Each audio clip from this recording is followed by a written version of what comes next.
Zoe, what is the sound of letter C in cookie? Very good. Good job. How about the letter C in cat? Very good.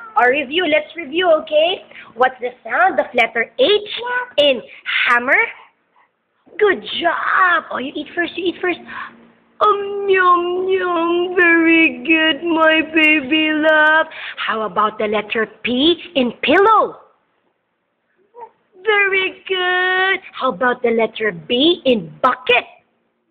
Very good. How about the letter M in mommy? Mommy.